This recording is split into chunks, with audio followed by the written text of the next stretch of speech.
चलिए इसका correct answer हम जान लेते हैं। करेक्ट आंसर क्या रहेगा बच्चों? क्वेश्चन नंबर 4 का करेक्ट आंसर देख लेते हैं। क्वेश्चन नंबर 4 में क्या बोला हुआ है? One morning Suraj and Utkarsh sit face each other. ठीक है, सिट क्या कर रहे हैं? सूरज और उत्कर्ष ना एक दूसरे की तरफ को क्या बैठे हुए फेस करके। क्लियर?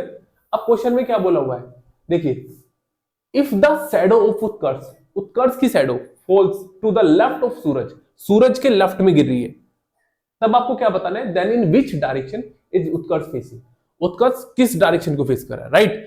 आपको मैंने आपको क्या बता रखा है, जब भी मॉर्निंग का समय है और व्यक्ति एक दूसरे की तरफ को फेस करके खड़े हुए हैं, बैठे हुए, उस समय क्या करना है आपको? ट्रिक मैंने क्या बताई थी आपको?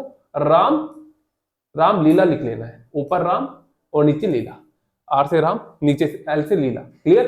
और अगर ये एक दूसरे की तरफ को फेस करके खड़े हुए तो ध्यान रखना है एरो भी आपको एक दूसरे की तरफ को बना देना है। राइट? आर माने होता है राइट और एल माने होता है लेफ्ट। अब आपको मैंने क्या बताया था? If the shadow of Utkarsh fall to the left of Suraj, जिस व्यक्ति का लेफ्ट हैंड होता है या राइट हैंड होता है उसी को उसी के सामने लिख देना है। मान लो लेफ्ट हैंड किसका है? आप बोलोगे सूरज का।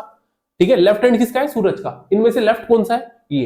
तो यहां लेफ्ट के सामने क्या किसे लिख देना है? सूरज। अगर राइट हैंड होता सूरज का तो राइट के सामने लिख देते।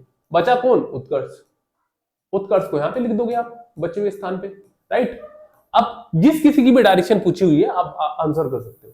क्वेश्चन में बोला हुआ है then in which direction is Utkarsh facing. अब उत्कर्ष की डायरेक्शन पूछी हुई है कि उत्कर्ष किस डायरेक्शन को फेस कर रहा है। आप बोलोगे उत्कर्ष नीचे की डायरेक्शन को फेस कर रहा है, मतलब साउथ की डायरेक्शन को फेस कर रहा है। तो करेक्ट आंसर हमारा कौन सा रहेगा? That is C. Very good, C is the correct answer. ठीक है, अगर सूरज की डायरेक्शन पूछी होती तो सूरज नॉर्थ डायरेक्शन को फेस कर रहा है। आप लोगों को इतना क्लियर होना चाहिए। ठीक है भाई, चलिए अभी नेक्स्ट क्वेश्चन पे मूव कर लेते हैं।